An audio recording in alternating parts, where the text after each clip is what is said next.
From the street, it is one box among many.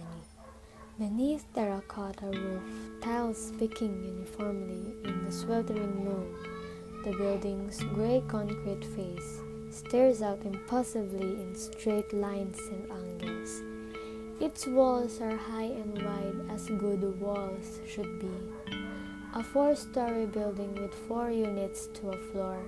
At dusk, the square glass window glitters like the compound eyes of insects, revealing little what happens inside.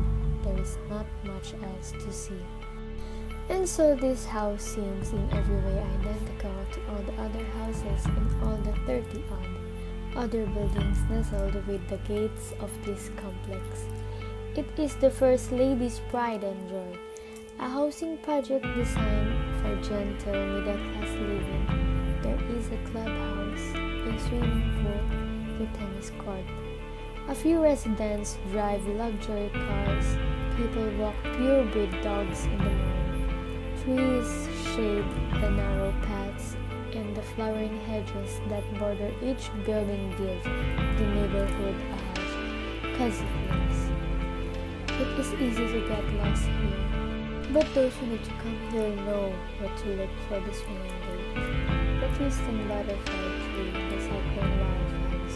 A curtain window glows with the yellow light of a lamp perpetually left on. Visitor count the steps up each flight of stairs.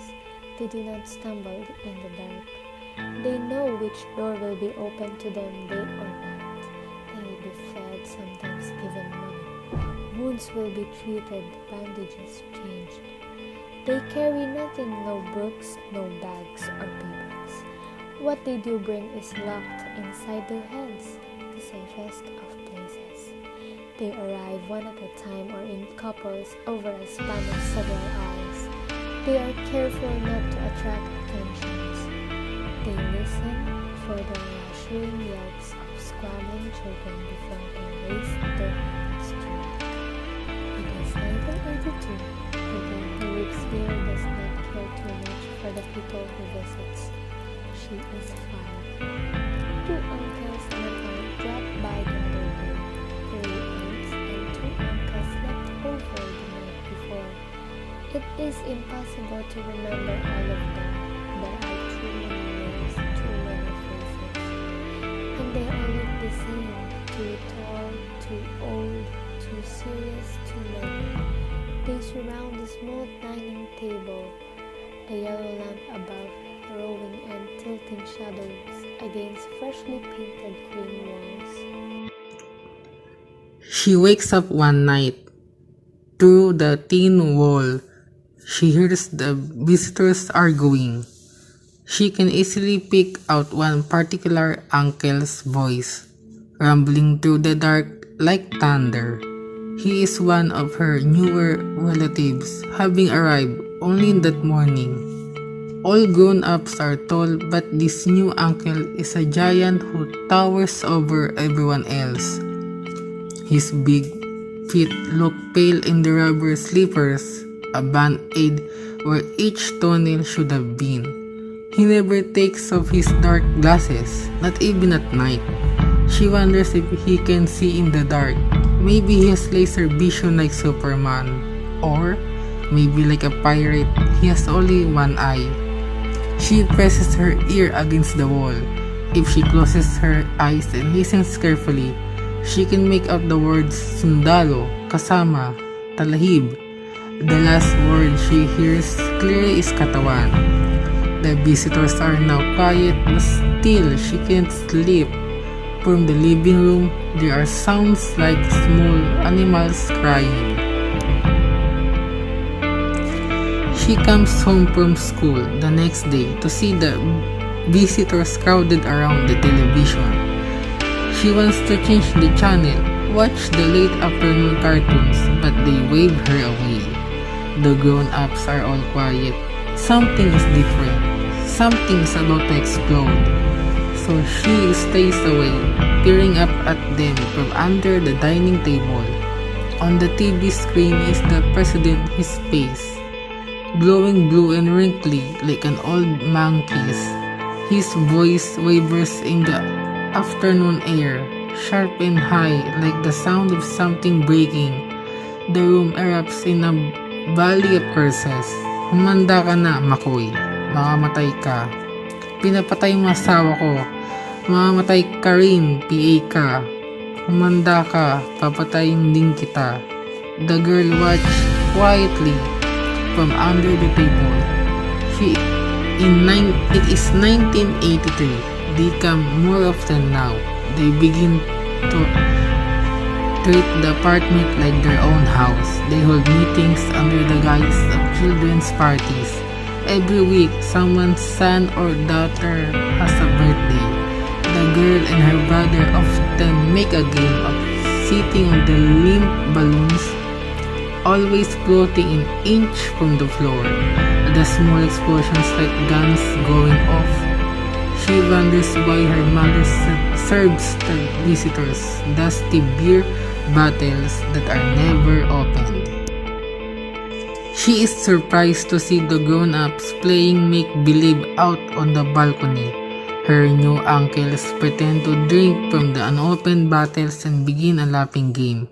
Whoever laughs loudest wins. She thinks her mother plays the game badly because instead of joining in, her mother is always crying quietly in the kitchen. Sometimes the girl sits beside her mother on the floor, listening to words she doesn't really understand. Underground, resolution, taxes, bills. She plays with her mother's hair while the men on the balcony continue their game. When she falls asleep, they are still laughing.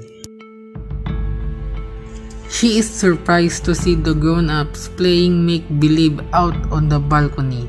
Her new uncles pretend to drink from the unopened bottles and begin a laughing game. Whoever laughs loudest wins. She thinks her mother plays the game badly because instead of joining in, her mother is always crying quietly in the kitchen. Sometimes the girl sits beside her mother on the floor, listening to words she doesn't really understand. Underground, resolution, taxes, bills. She plays with her mother's hair while the men on the balcony continue their game. When she falls asleep, they are still laughing. The visitors keep reading from a small red book, which they hide under the clothes when she approaches. She tries to see why they like it so much. Maybe it also has good pictures like the books her father brought home from China. Her favorite has zoo animals working together to build a new bridge after the river had swallowed the old one. She sneaks a look over their shoulders and sees a picture of a fat Chinese man wearing a cap. Spiky shapes run up and down the page. She walks away disappointed. She sits in the balcony and reads another picture book from China. It is about a girl who cuts her hair to help save her village from Japanese soldiers. The title is Mind Warfare. It is 1984. The father is arrested right outside their house. It happens one August afternoon, with all the neighbors watching. They look at the uniformed men with cropped hair and shiny boots, guns bulging under their clothes. Everyone is quite afraid to make a sound. The handcuffs shine like silver in the sun. When the soldiers drive away, the murmuring begins. Words like insects escaping from cupped hands. It grows louder and fills the sky.